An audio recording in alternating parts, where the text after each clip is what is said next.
नारद जी निकले एक तरफ से, और जब नारद जी एक दिन निकले तो एक मोची मिला और मोची ने कहा, नारद जी कहाँ जा रहे हो? बोले हम भगवान नारायण के दर्शन करने के लिए जा रहे हैं। बोला कि जाओ पूछो उनसे हमें दर्शन कब देंगे मेरे ठाकुर। आगे बढ़े तो एक संत बैठे थे, उन्होंने भी यही प्रश्न कर दिया कि बताओ जाके पूछो मेरे ठाकुर कब मिलेंगे। दोनों आज नारद जी ठाकुर जी के पास गए। आज ठाकुर जी से पूछा, प्रभु जब मैं यहाँ आ रहा था तो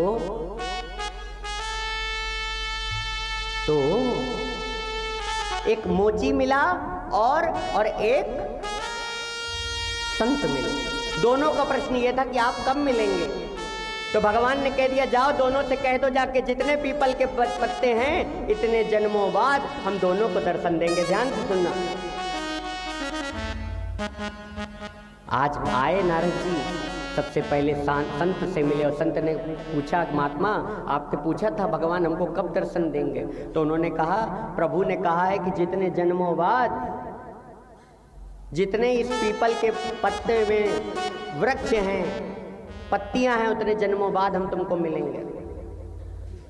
संत कहते हैं ये धरी माला एक जन्म तो काटना मुश्किल हो रहा है, इतने जन्म कैसे काटेंगे, कैसे काटेंगे? आज कहा ये धरी माला, संत हार गए और मोची के पास जैसे ही नारद जी गए और कहा कि इतने जन्मों बाद हम तुमको मिलेंगे, मोची कहने लगा, सच में मेरे प्रभु ने ऐसा कहा कि हम इतने जन्मों बाद तुमको दर्शन देंगे? बोले हाँ।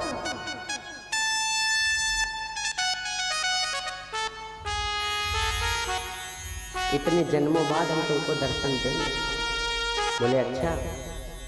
और वो उसकी खुशी का ठिकाना नहीं रहा, वो चढ़ता उतरता। एक समय ऐसा आया कि उसका पैर फिसला और पैर फिसलते फिसलते गिरने ही वाला था, तब तक नारायण भगवान आ गए और उसको अपनी गोदी में पकड़ लिया, नारद जी ने कहा, प्रभु आपने अपना वचन तोड़ दिया, आप तो कह रहे थे करोड़ों जन्मों बाद मिलेंगे। बोले सुनो, इसको मुझ तक पहुंचने में करोड़ों जन्म लग जाते, लेकिन जब इसने सुना कि मैं इसको इतने जन्मों बाद दर्शन दूंगा तो इसकी भक्ति का भाव इतना बढ़ गया कि ये भक्ति भाव में सब कुछ भूल गया।